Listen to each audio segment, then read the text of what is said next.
내 손으로 너희에게 이렇게 큰 글자로 쓴 것을 보라. 무릇 육체의 모양을 내려 하는 자들이 억지로 너희에게 할례를 받게 함은 그들이 그리스도의 십자가로 말미암아 박해를 면하리 함뿐이라. 할례를 받은 그들이라도 스스로 율법은 지키지 아니하고 너희에게 할례를 받게 하려 하는 것은 그들이 너희의 육체로 자랑하려 함이라. 그러나 내게는 우리 주 예수 그리스도의 십자가 외에 결코 자랑할 것이 없으니 그리스도로 말미암아 세상이 나를 대하여 십자가에 못 박히고 내가 또한 세상을 대하여 그러하니라. 할례나 무할례가 아무것도 아니로되 오직 새로 지으심을 받는 것만이 중요하니라. 무릇 이 규례를 행하는 자에게와 하나님의 이스라엘에게 평강과 긍휼이 있을지어다. 이후로는 누구든지 나를 괴롭게 하지 말라. 내가 내 몸에 예수의 흔적을 지니고 있노라. 형제들아, 우리 주 예수 그리스도의 은혜가 너희 심령에 있을지어다. 할렐루야. 아멘. 갈라디아서 24번째 강의 시간입니다. 오늘 드디어 이제 갈라디아서 마지막입니다. 여러분 한 6개월 정도 걸린 것 같습니다. 여러분 수고하셨습니다. 갈라디아서 참 쉽지 않은 그런 성경입니다. 여기 강의하기에. 왜냐하면 교리적인 그런 내용들이 많기 때문에 상당히 딱딱한 내용이고, 또 전에 했던 얘기를 강조하기 위해서 뒤에 또 사도 바울이 또 이야기를 합니다. 계속해서 율법에 대해서, 예수 그리스도의 십자가에 대해서 계속해서 얘기하는, 그래서 반복이 많이 되고 했던 그런 부분들이 있습니다. 드디어 이제 우리가 24번째 마지막 그런 시간입니다. 우리 하나님께 감사의 박수 한번 하겠습니다. 네.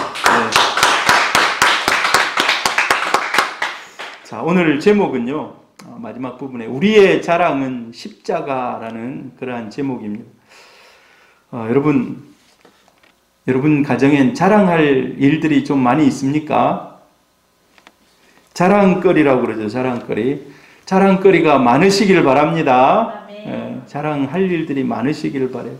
여러분 가정에 은혜와 평강 가운데, 또 자녀들, 또 남편, 아내, 가정에 되어지는 일들이 남들 앞에 자랑할 만하다라는 그런 일들이 많기를 바랍니다. 그런데 우리가 꼭 명심할 것은, 자랑은 주 안에서 주의 은혜라는 이 전제가 꼭 있기를 바랍니다. 오늘 사도 바울이 갈라디아서 6장 14절에 중요한 얘기를 하죠. 같이 읽어봅니다.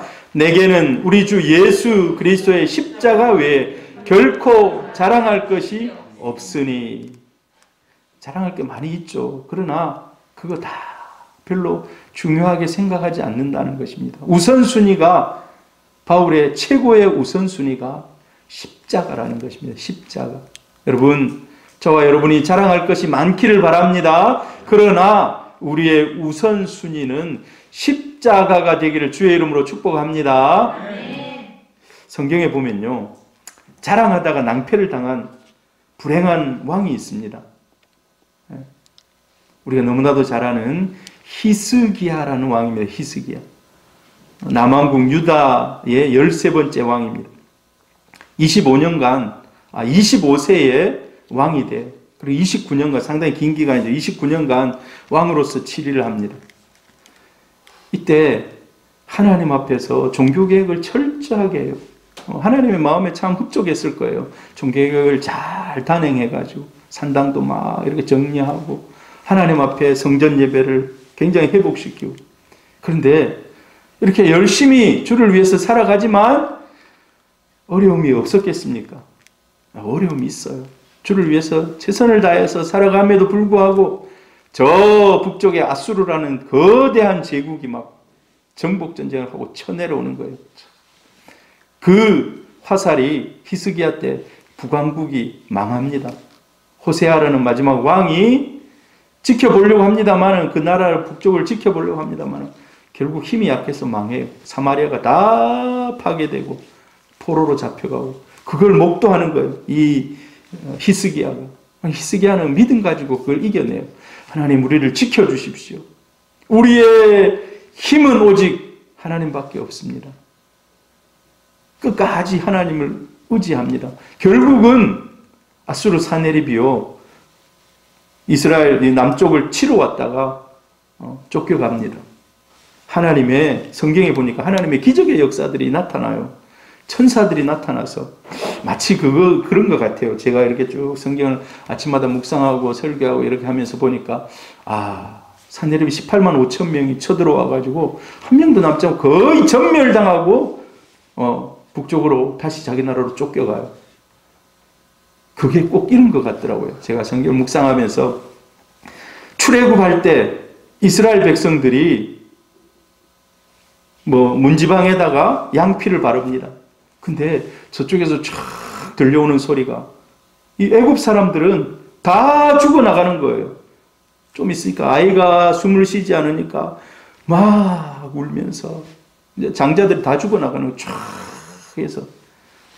그러나 십자가 예수 그리스도의 그 피를 상징하는 양의 피를 발라놓은 집들은 한 사람도 죽지 않고 다 살아나는, 죽음의 이 영이 떠나가는 거예요.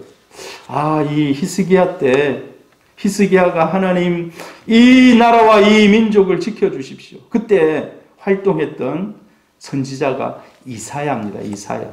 이사야가 영적으로 많은 조언을 해가면서 히스기야를 도왔습니다. 그래서 이 아수르가 밤에 그냥 완전히 멸망당해요. 죽음의 영이 그냥 그 진을 막 치고 지나가서. 그리고 또 한 곱이 넘기니까 병에 걸려요. 죽을 병에 걸려요. 그렇지만 또 기도함으로 하나님 기도하는 사람에게는 은혜를 베풀어 주십니다. 할렐루야. 기도함으로 또 이겨내요. 또 이제 아이가 없어가지고 하나님 대가 끊겼습니다. 불쌍히 여겨주십시오. 히스기야가 참 옛날 왕 같으면, 솔로몬 같으면 후궁을 엄청 많이 뒀을 텐데 히스기야가 그리 안 했던 것 같아요. 나중에 아이가 태어납니다. 근데 그 아이를 상당히 주목해 봐야 돼요.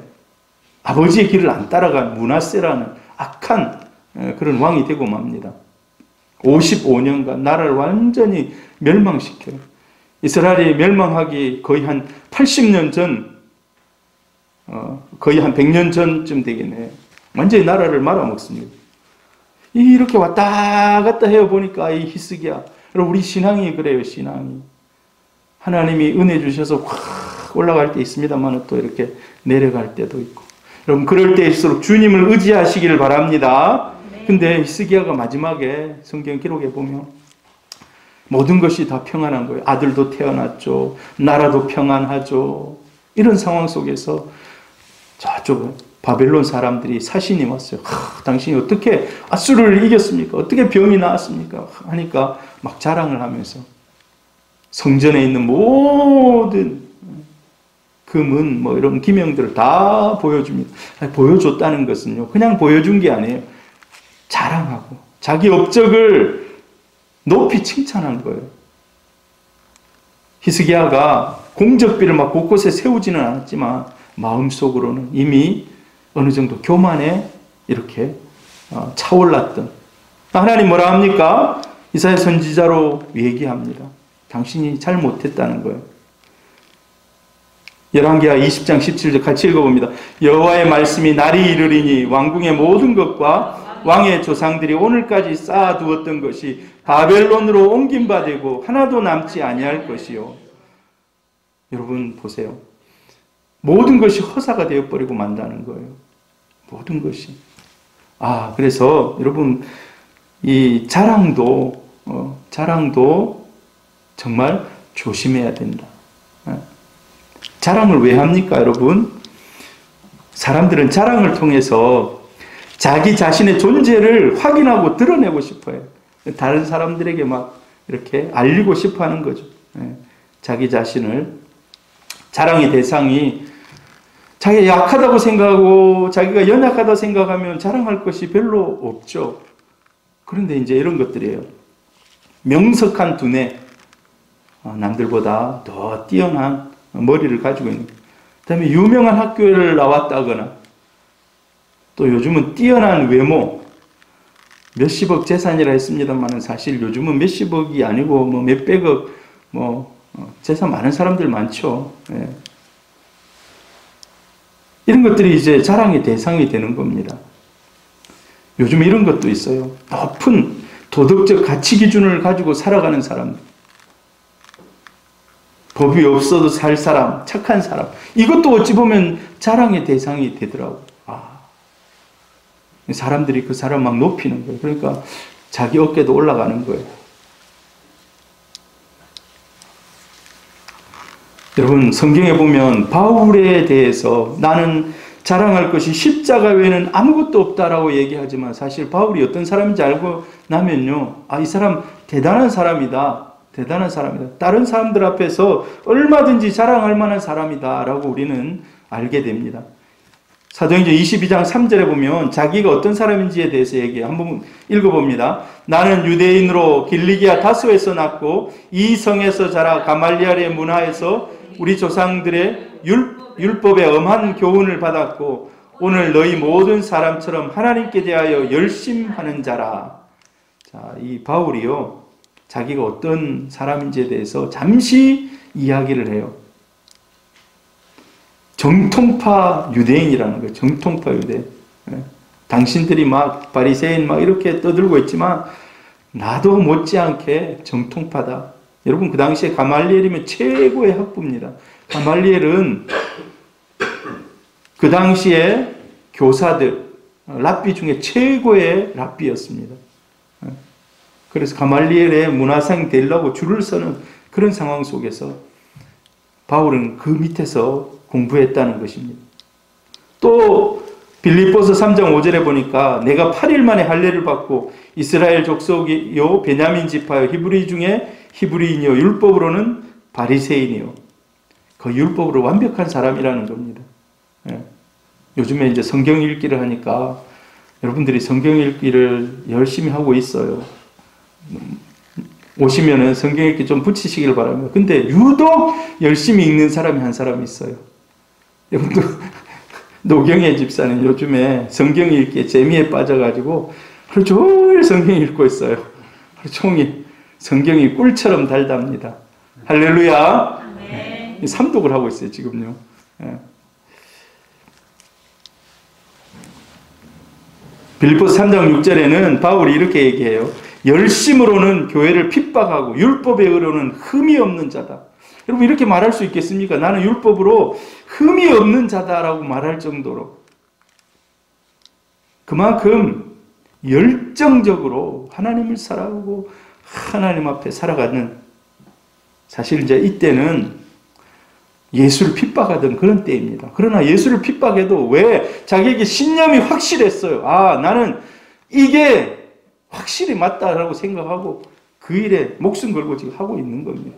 열정적으로. 그 방향만 이제 살짝 바뀐 거예요. 예수를 향해서.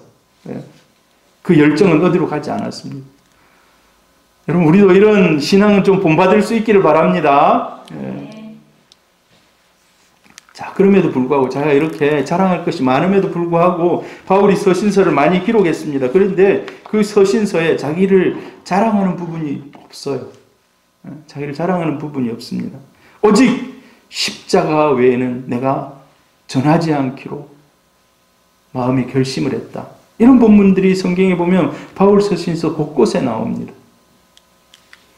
오직 자랑은 예수뿐이다. 십자가뿐이다. 십자가가 도대체 뭐길래 십자가를 그렇게 사도 바울이 자랑스럽게 여깁니까? 여러분 십자가에 대해서 잠시 우리가 알고 있지만 고대에 제일 극악무도한 사람들에게 주는 형벌이었습니다. 가장 죄질이 나쁜 사람들. 그래서 그 사람들을 매달아 놓고요. 그냥 못 박아가지고 그냥 놔두는 거예요. 그냥 이게 일주일도 살아있을 수 있고 하루 만에 죽을 수도 있고 나중에 이렇게 딱 매달려 있으면요. 너무 목마른 거예요. 나중에는 어떻게 죽는지 아십니까? 독수리가 날아와서 누나를 파먹습니다. 근데 그걸 만지면 안 돼요. 왜? 벌을 받고 있는 중이기 때문에. 누가 가서 데리고 내려올 수가 없어요. 그냥 그 고통을 그대로 당하는 거예요. 그 사람들이 그냥 보고 있는 겁니다. 멀리서 그냥. 그 형벌 받는 것을. 그래서 그런 모습을 보면 사람들이 꿈속에 나올까봐 그냥 사람들이 막 소스라치게 놀라는 그런 모습이에요. 십자가가, 우리는 뭐 십자가 하면 여기도 있고 여기도 있으니까 아, 십자가 이쁘네. 여러분, 십자가 목에 걸고 있습니까? 십자가 목에 걸고 있는 사람 없습니까? 김성봉 집사님 십자가 없습니까? 집에라도 없습니까? 제가 노인대학 또 뭡니까 알파 코스를 전에 할 때 보니까 어르신들이 와가지고 교회 오면 십자가 하나 안 줍니까? 십자가가 교회의 상징이기 때문에 교회 오면 십자가 하나 안 줍니까? 해서 십자가를, 나무 십자가를 이렇게 딱 사가지고 좀 이제 한 20cm 정도 되는 사가지고 선물로 드리고 막 그랬는데, 이제 새가족부 할 때도 아, 교회 오면 십자가, 집에 십자가 하나 갖다 놔야 되는데, 근데 십자가 의미를 확실히 잘 몰라요. 아, 십자가가 이쁘게 꾸며놓으니까 그렇지만 옛날에 그렇지 않았다는 것입니다. 예수 당시 때는 최고의 형벌입니다. 그래서 십자가 하면 사람들이 다 옆에도 가기 싫어하는 거예요. 왜? 거기는 시체가 매달려 있던 곳이고 피가 낭자한 곳이기 때문에 계속해서 못 박혀갖고 피 흘리면서 마지막에 이제 기진맥진해서 이제 죽는 겁니다. 그런데 바울이 나는 십자가만 자랑하겠다. 왜 그렇습니까? 이 십자가를 위해서 모든 희생을 각오한다. 왜? 바로 십자가에 달리신 예수 때문에. 할렐루야! 예수 그리스도, 바로 그분 때문에 나는 십자가를 자랑한다. 사실요, 우리가 지금 십자가 자랑한다는 이 뭡니까? 의미, 내 가슴에 와닿는 의미하고 그 당시 진짜 십자가형을 집행하고 있던 이 당시, 사도 바울이 십자가를 자랑한다고 얘기할 때 십자가가 이미 끝난 게 아니에요. 십자가 형벌이. 그 당시에도 계속해서 십자가 형벌이 이어지고 있는 상황이었습니다. 그러니까 내가 이렇게 얘기하면 우리는 이제 지금 현 21세기를 살아가고 있는 저와 여러분은 어느 정도 이해가 돼요. 아, 그렇지. 예수님의 십자가, 그 십자가 은혜로 우리가 구원받지. 근데 바울이 저 얘기를 할 때 당시에 십자가형이 이루어지고 있는 때입니다. 그러니까 십자가면 미쳤나? 십자가가 뭔데? 십자가는 죄인을 상징하는 건데 뭔데? 하면서 손가락질 하는 겁니다. 그런데 이거를 생각을 뒤엎고 예수 그리스도의 뭡니까? 이 십자가를 그들의 생각 속에 집어넣는 게 쉬운 일이 아닙니다. 쉬운 일이 아니에요. 이게 굉장히 어려운 작업이지만 바울은 오직 이 십자가, 그래서 사람들이 저 사람 미쳤다. 뭔데 십자가 노래를 부르나. 그러나 바로 그 십자가에 달리신 예수 그리스도 때문인 줄 믿습니다. 여러분, 만약에 우리가 상상력을 동원해가지고 십자가를 한번 머릿속에 생각해 보세요, 여러분. 십자가를 생각해. 지금 뭐 그림이 십자가가 그려져 있습니다만은 머릿속에 생각해 보세요. 근데 저 밑에 만약에 범죄 목록표가 있다고 생각해 보세요. 범죄 목록. 이 사람의 범죄는 이겁니다. 라고 그 목록. 그래서 저 사람이 왜 십자가에 매달려 있지? 뭐 때문에? 여러분 확인하고 싶으면 여기 와서 목록을 확인하세요. 그럼 이제 우리가 지금 상상을 하는 겁니다. 우리가 그 십자가 밑에 가가지고 그 십자가의 범죄 목록, 이 사람이 왜 죽었는가 범죄 목록을 이렇게 보는 거예요. 여러분, 거기 뭐라고 기록이 되어 있겠습니까? 예수, 제명 여러 개가 적혀 있을 것입니다. 그런데 뜻밖에도 거기서 발견하는 예수의 제명은 바로 내가 가지고 있는 죄입니다. 내가 해결해야 할 죄. 내가 아무도 모르게 나 혼자만 알고 있던 죄가 거기 적혀 있는 겁니다. 내가 죄인인 줄 모르고 지었던 죄도 거기 적혀 있는 겁니다. 거기 이 사람 예수가 왜 십자가에 못 박혀 있지 찾으려고 갔는데 예수의 제명은 없고 내 제명이 거기에 기록되어 있다는 것입니다. 그리고 마지막에 판결. 그러므로 영원한 죽음을 당하여 지옥의 불구덩이에 집어넣는 형벌을 언도하노라. 마지막에 판사가 판결을 하잖아요. 10년, 20년 사형. 거기 아마 지옥의 불구덩이 하고 딱 돼 있을 겁니다.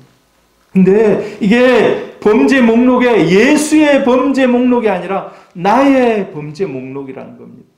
여러분, 이 사실을 믿으십니까? 예수가 나를 위해서 죽으셨다는 걸 믿습니까? 나 자신밖에 모르는 것이라고 생각하는, 내 기억 속에서 지워버리고 싶었던 그런 죄악의 목록들, 부끄러운 목록들이 거기 기록되어 있을 것입니다.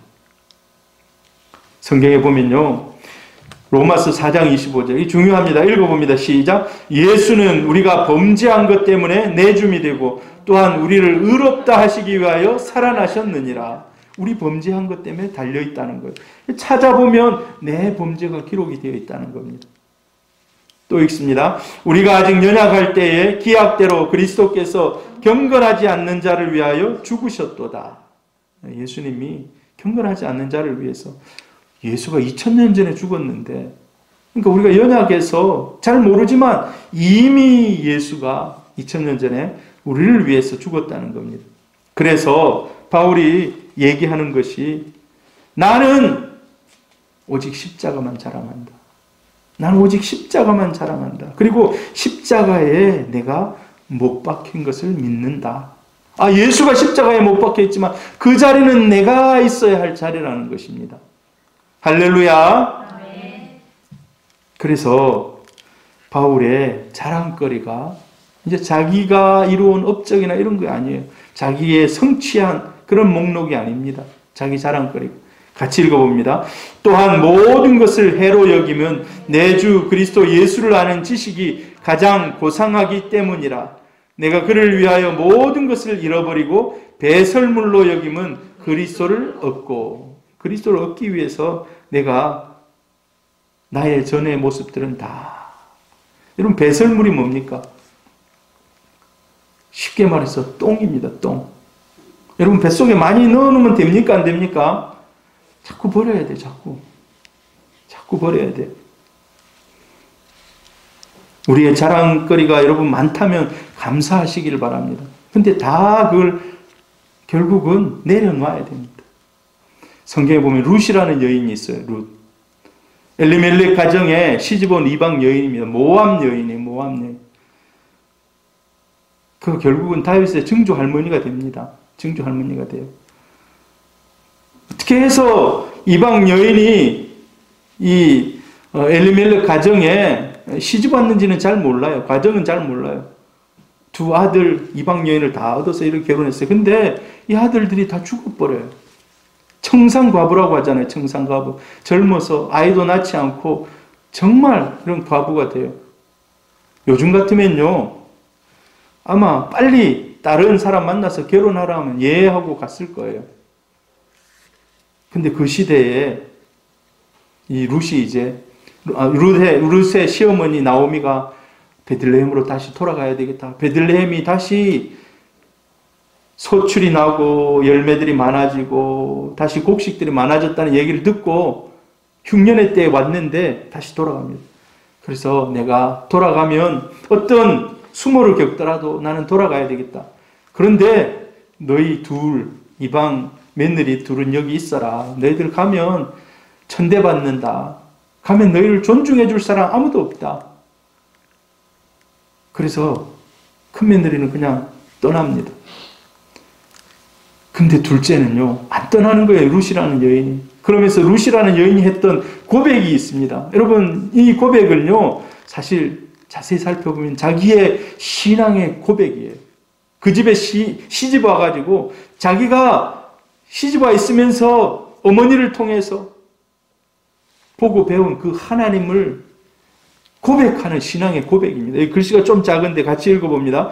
나오미가 또 가로되 보라 내 동서는 그 백성과 그 신에게로 돌아가나니 너도 동서를 따라 돌아가라. 룻이 가로되 나로 어머니를 떠나며 어머니를 따르지 말고 돌아가라 강권하지 마옵소서. 어머니께서 가시는 곳에 나도 가고 어머니께서 유숙하시는 곳에 나도 유숙하겠나이다.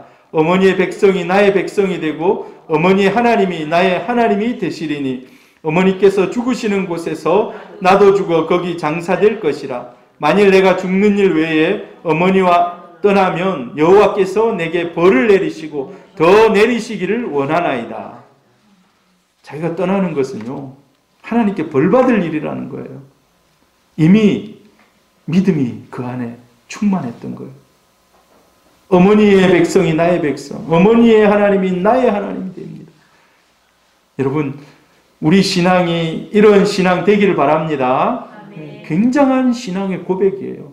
어찌 보면 나오미 가정에 시집 와가지고 제자 훈련을 잘 받은 거예요. 알게 모르게. 그래서 어느새 자기의 신앙의 고백을 할 정도.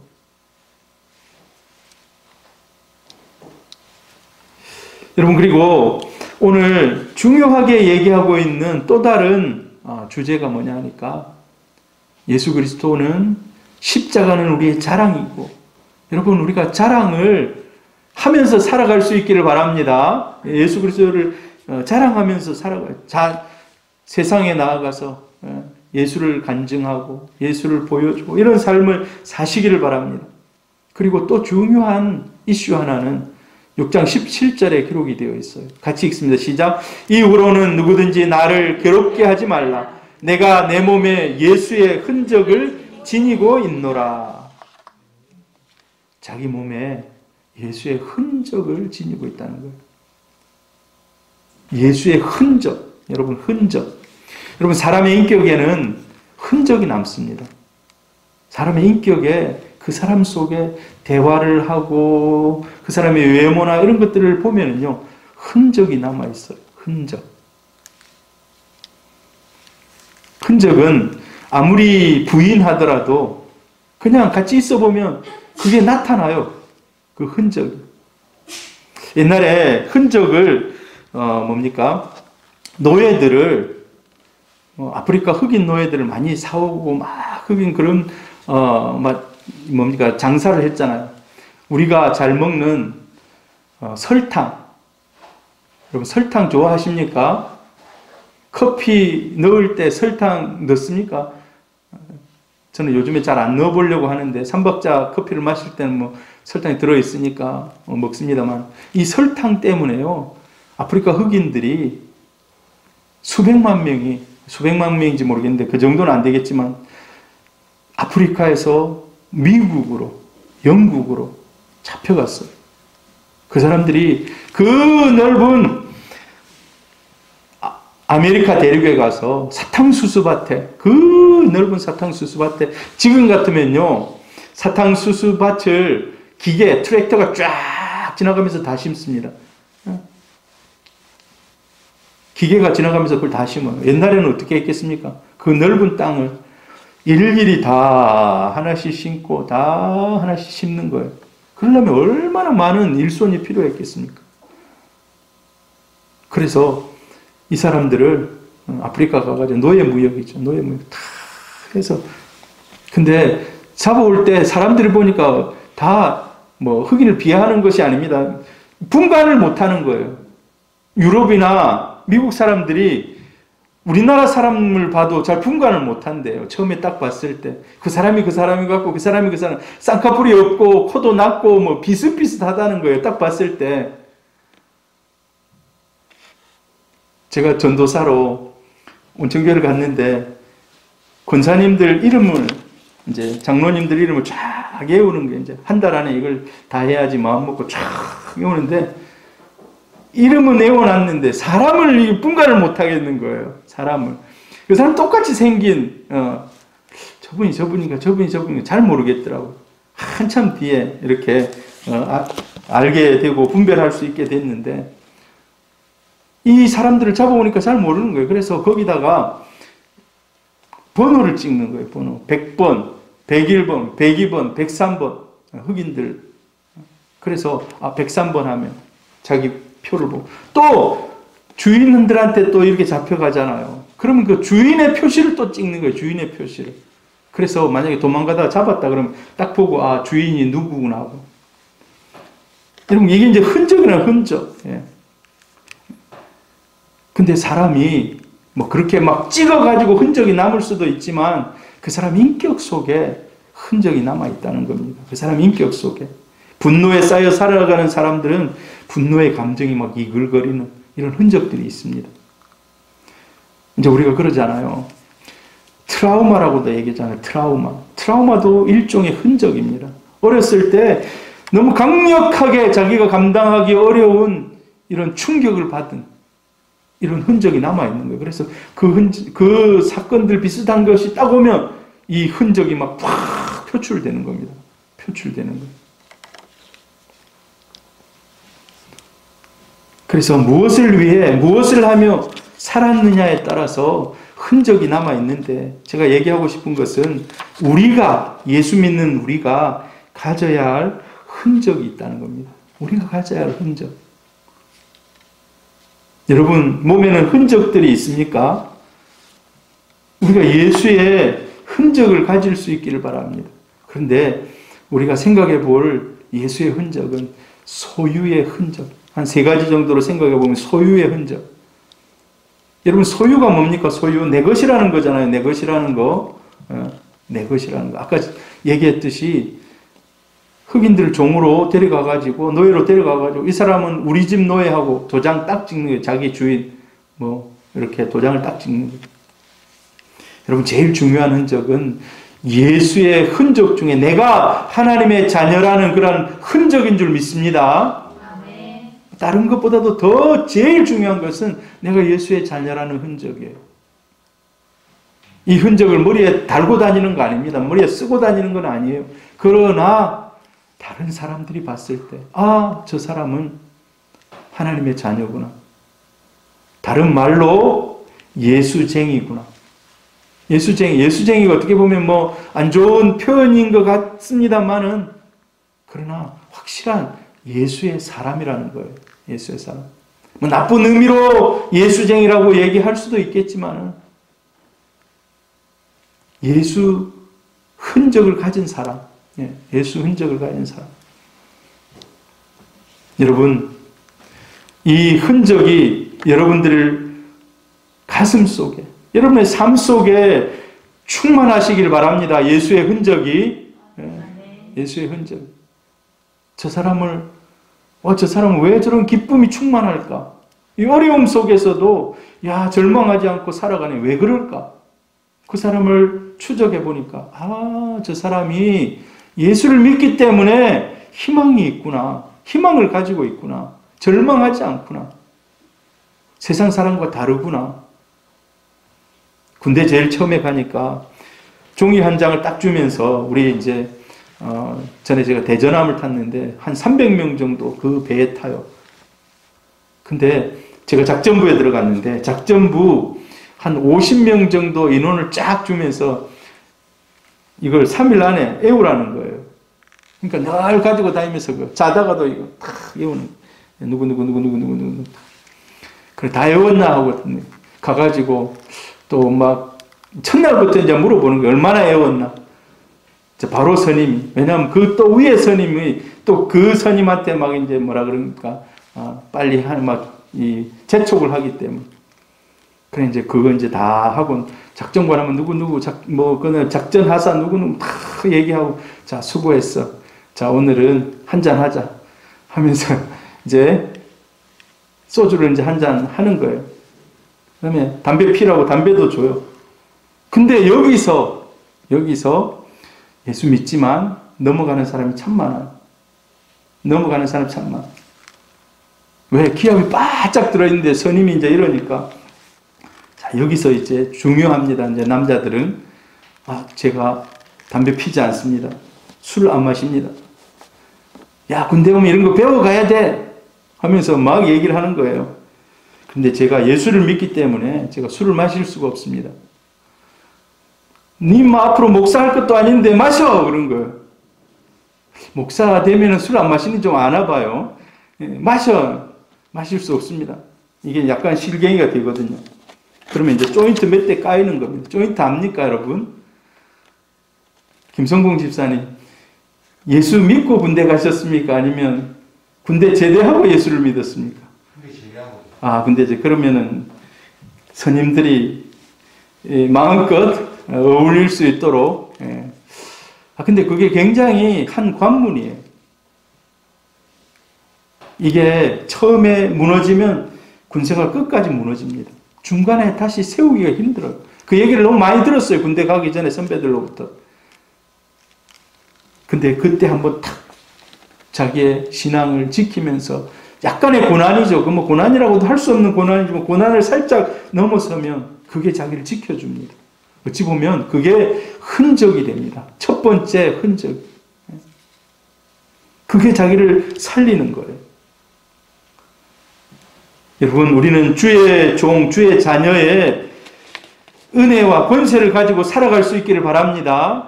다른 사람이 예수쟁이 하더라도 여러분 그 기쁘게 여겨야 돼요. 기쁘게 여겨야 돼요. 교회가 욕을 먹고 교회를 비난하고 하는 이런 일들이 많이 있지만 우리는 가슴 아파하면서 나 또한 교회를 다닌다. 우리 김태현 집사님이 이제 최근에 좀 못 내려왔는데 그렇대요. 예수쟁이 막. 그게 힘들대요. 그러면 자기가 끝까지 지키면서 그 근처 교회 가서 열심히 지금 교회 가면 되냐 해도 자기 믿음을 지키는 거예요. 그 근처 교회 가가지고 매일 기도하고. 여러분, 이 흔적이 있기를 바랍니다. 예수의 흔적을 알아보는 방법은 어렵지 않습니다. 하나님의 말씀대로 살아가는가, 순종하는가. 모든 것의 우선순위가 주님 예수 그리스도인가.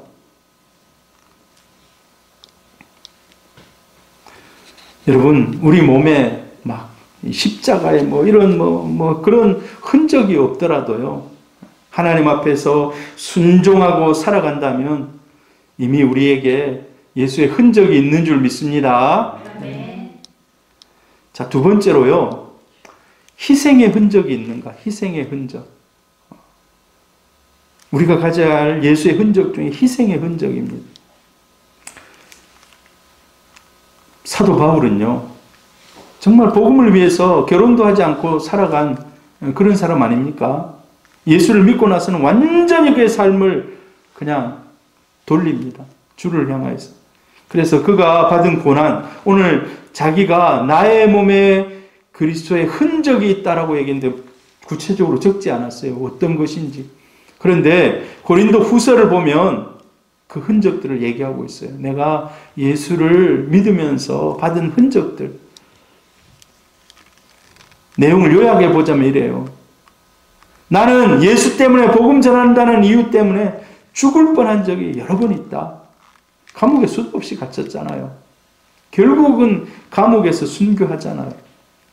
수많은 위협에 갇혀 있습니다. 40대에 하나를 감한 39대 매를 5번씩 맞았다고 해요.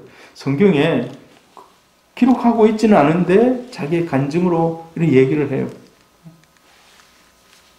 원래 40대를 때리는 것은요, 죽이는 겁니다. 근데 거기서 한 대 감한 39대 매를 5번 맞았다고 그래요. 그런데 이게 끝이 아닐 거예요. 더 맞았을 수도 있어요. 왜?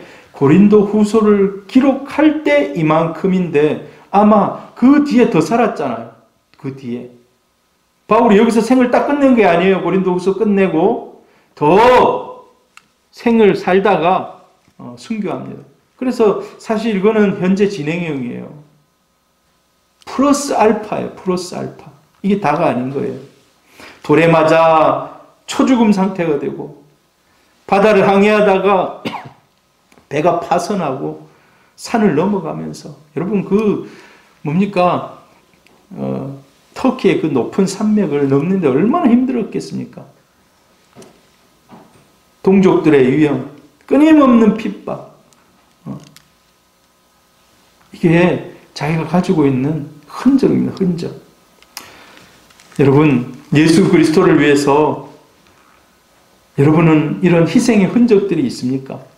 나는 예수 때문에 멸시와 수치를 당해봤다.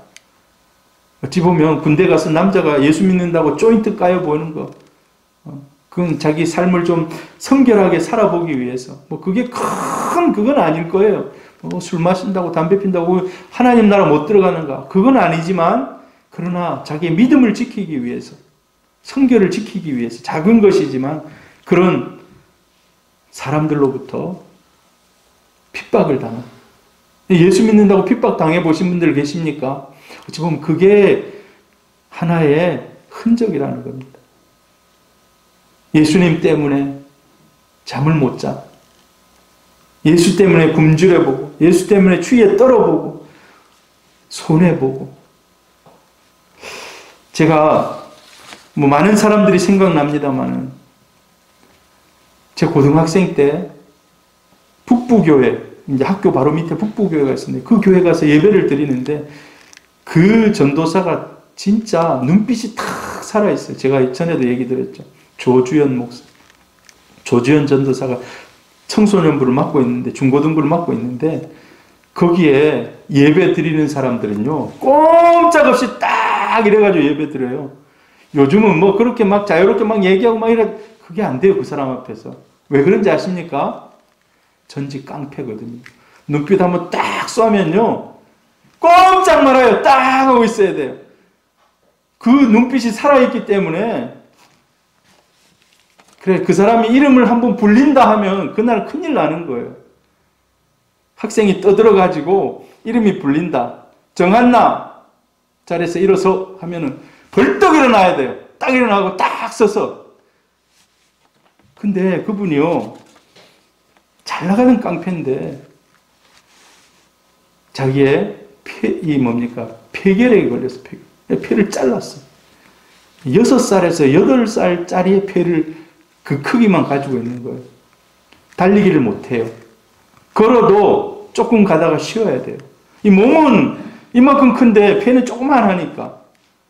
근데 자기 간증이 그래요. 하나님이 만약에 이걸 잡게 안 했으면 자기가 계속해서 사람을 괴롭히고 돈을 뜯고 이런 일을 했을 거라고. 그래 결국은 자기가 하나님 앞에 이제 뭡니까? 엎드려서 주님께 돌아갑니다. 은혜가 너무 커서 하나님 제가 하나님 일 해도 되겠습니까?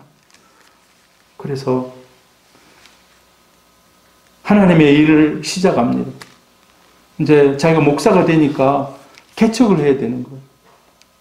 자, 고흥 우천면에 가면 우천교회를 하나 탁 해가지고 사람들이 잘 안 오잖아요, 처음에. 그런데 오라면 오겠습니까?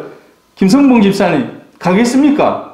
눈빛 딱 보면 완전히 뭐 칼날 같은 눈빛을 보내는데 사람들이 안 와, 잘 안 와. 그러니까 목회를 시작하는데 특수 목회를 처음에 아이들 데려다가 고아인 아이들 데려다가 이 아이들을 키워요. 좋은 일을 하니까 좋은 소문이 나요. 그 목사님 고아들을 데려다가 키운다더라. 그 교회가 점점 사람들이 모여요. 근데 조그마하게 시작한 사람이 많아지니까 교회를 지어야 되잖아요. 교회를 지어야 되잖아요. 아무튼 그분의 그 간증이 그렇더라고요. 자기가 기도하니까 네 모든 것을 다 바쳐라. 그 7번을 그렇게 하나님이 음성을 주시더래요. 그때마다 자기의 순종을 다. 진짜 제가 들어본 간증 중에 그분 정말 우리 온천교회도 오셨는데 기억납니까? 네. 그리고 결국은 이게 조금만 심한 감기만 걸려도 생명이 왔다 갔다 하는 거예요. 우리는 감기 걸리면 어떻습니까? 주사 맞고, 지금 코로나는 좀 다르지만 감기 걸렸다고 해서 죽는다 이런 생각 해본 적 없잖아요. 근데 이분은 감기 걸리면요 죽음이 왔다 갔다 하는 거예요. 죽음이 왔다 갔다. 왜? 덩치는 큰데 6살에서 8살짜리밖에 폐가 없기 때문에. 결국은 뭡니까? 이게 폐렴으로 돌아가셨어요.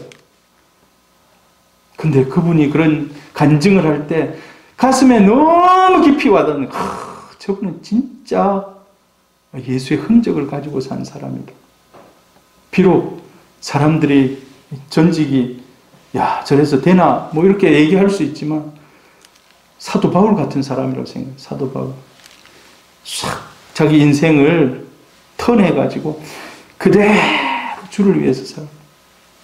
만약 그분이 살아 계셨으면 우리 교회에 와서 좀 간증도 하고 그러면 정말 좋았을 건데 하나님이 천국에 모시고 가셨습니다. 여러분, 우리 몸에 희생의 흔적이 있기를 바랍니다.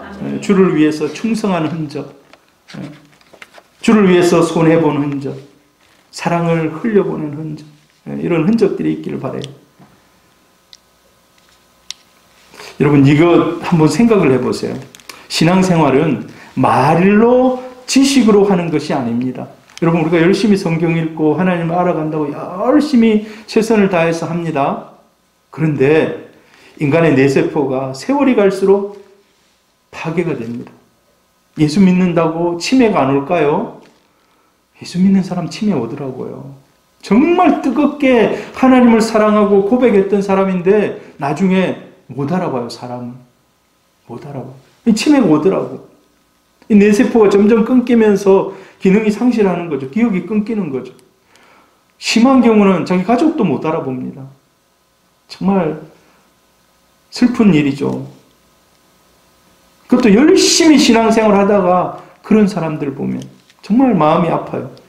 그런 사람들 신방 가서 병원에 누워있고 목사님 얼굴도 못 알아보고 막 이런 거 보면 정말 마음이 참 슬퍼요. 그런데 마지막까지 남는 것은 그래서 지식이 아니라는 겁니다.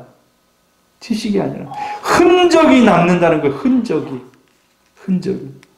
말 같은 이런 것들은 사라져버립니다. 그래서 죽을 때 남은 것은 흔적밖에 없다는 거예요. 우리가 예수 앞에 설 때, 하나님 앞에 서는 순간에 지식으로 하나님 앞에 가는 게 아니에요. 말로 언변으로 가는 게 아니에요. 예수의 흔적을 가지고 주님 앞에 설 줄로 믿습니다. 자, 세 번째로 은혜의 흔적을 가져야 돼요. 은혜의 흔적. 여러분, 이 땅에 오고 싶어서 온 사람이 있습니까? 하나님이 보내주셔서 나도 모르지만 왔어요. 내가 이 과정 모르지만 이 땅에 온 거예요. 하나님의 연륜과 계획 속에 이 땅에 왔습니다. 그래서 사람들이 두 종류로 나눠요. 내 힘 가지고 열심히 개척하면서 살아가는 사람. 아니면 하나님의 은혜에 맡기고 하나님을 의지하면서 믿음 가지고 살아가는 사람. 세상 사람들은요, 자수성가한 사람들을 높이 칩니다. 뭔가 막 이루어내고 막 했던 사람들. 예수 믿는 사람들은 하나님께 우리의 인생을 맡기고 하나님 앞에 순종하면서 은혜로 살아가는 사람, 은혜로 살아가는 사람. 여러분, 은혜는 이길 것이 없습니다. 은혜는 이길 것이 없어요. 여러분, 삶의 단계마다 한번 생각해 보십시오. 삶의 단계마다 하나님의 은혜를 빼고 나면, 하나님의 은혜를 빼고 나면 무엇이 남겠습니까? 우리 예수 믿는 사람들은 하나님의 은혜를 빼고 나면 아무것도 남지 않습니다. 여러분이 예수 믿는다고 교회에 나오셨을지 모릅니다. 그러나 이 모든 과정 중에 하나님의 인도하심이 있었던 줄 믿습니다. 그게 하나님의 은혜입니다. 은혜로 하나님의 자녀가 되고 은혜로 하나님 앞에 살아갑니다. 지금도 여러분이 하나님의 은혜를 구하면서 살아가는 어떤 제목들이 있을 겁니다. 우리 윤진기 집사님 오늘 예배 드리신데 우리 다은 씨 제가 주중에 한번 통화를 했는데 너무 감사한 것이 입덧이 하나도 없대요. 제 아내는요, 입덧이 너무 심해가지고 담배 피는 사람이 10m 옆에만 와도 하면서 구역질을 하면서 그랬는데 그게 없다는 거 얼마나 감사한 일입니까? 그것도 우리가 때마다 필요한 은혜들이 있습니다. 때마다 필요한 은혜들이 있어요. 이 은혜가 여러분에게 충만하기를 바랍니다. 때마다 필요한 은혜들이 있습니다.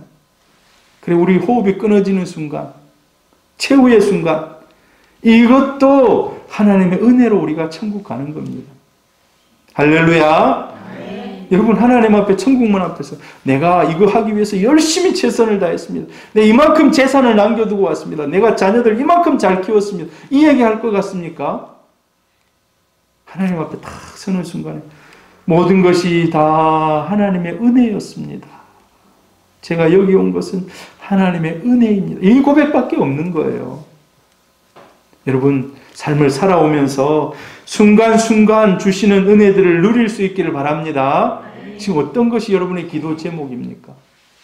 그 기도 제목이 변하여서 간증이 되고 그 힘든 순간들이 하나님의 은혜의 통로가 되기를 바랍니다.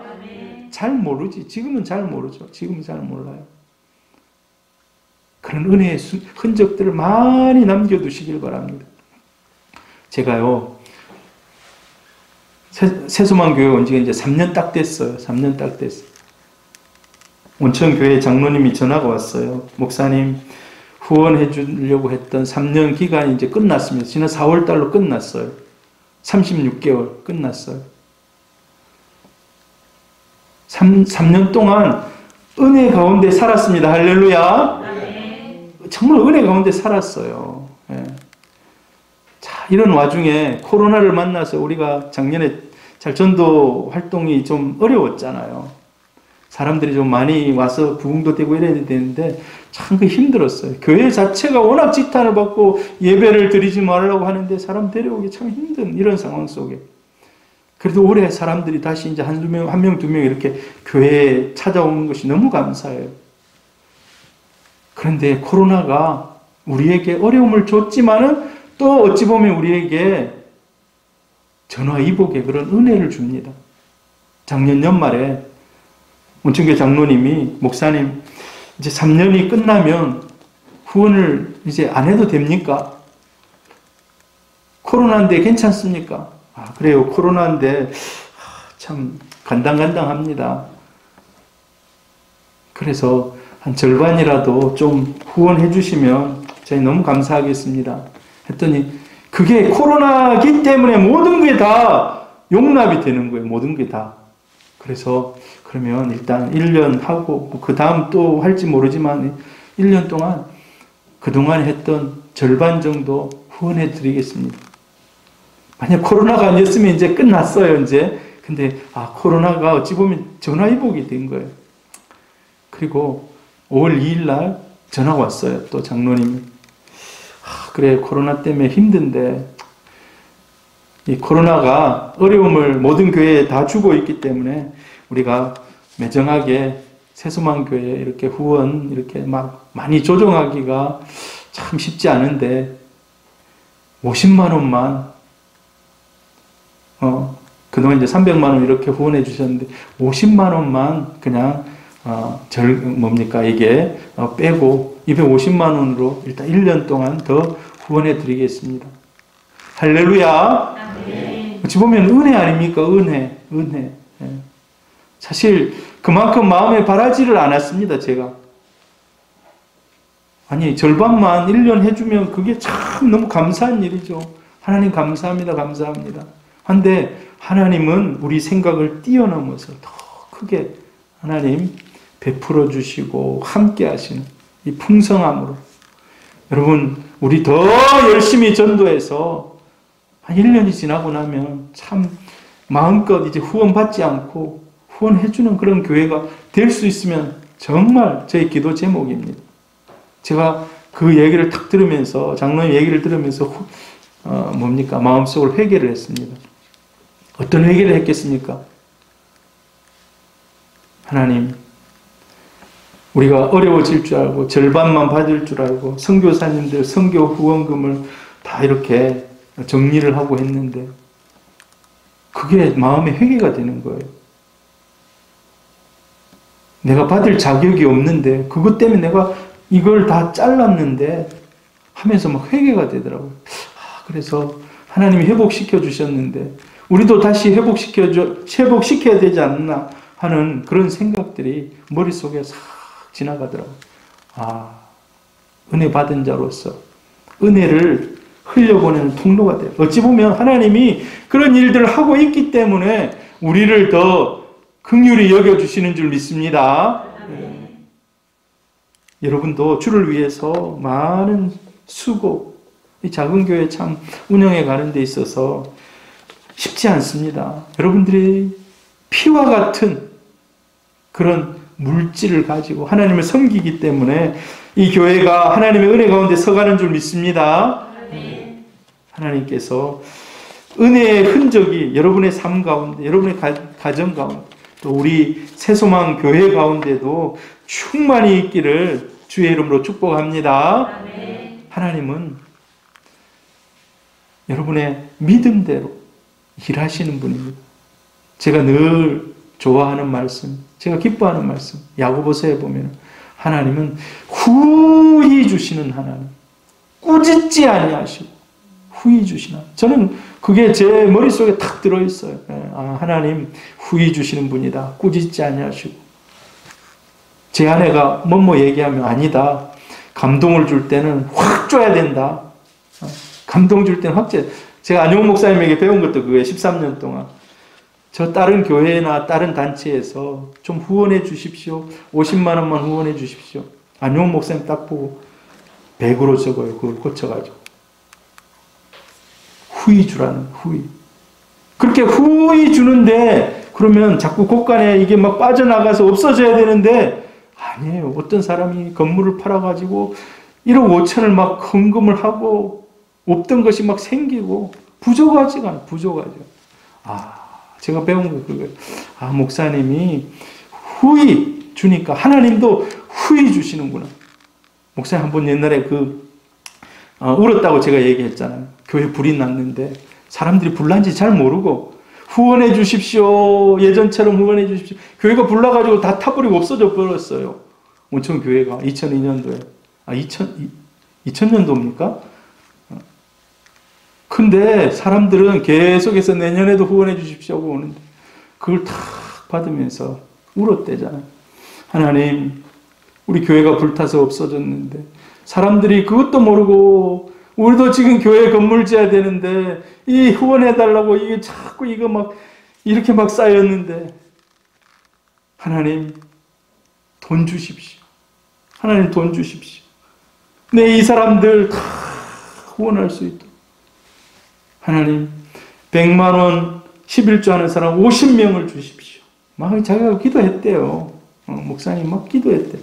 근데 하나님이 교회도 짓게 하시고 더 넘치도록. 그래서 제가 배운 거 그게 하나님이 풍성한 것은 나눌 때도 풍성하게 해주신다. 여러분, 여러분의 가정도 그런 은혜가 있기를 바랍니다. 오늘 여러분, 우리가 하나님의 사람으로서 예수 그리스도를 자랑하고 십자가를 자랑하는 우리 성도님들 되기를 바랍니다. 또한 우리 몸에 예수의 흔적, 소유의 흔적, 희생의 흔적, 은혜의 흔적들이 많아지기를 주의 이름으로 축복합니다.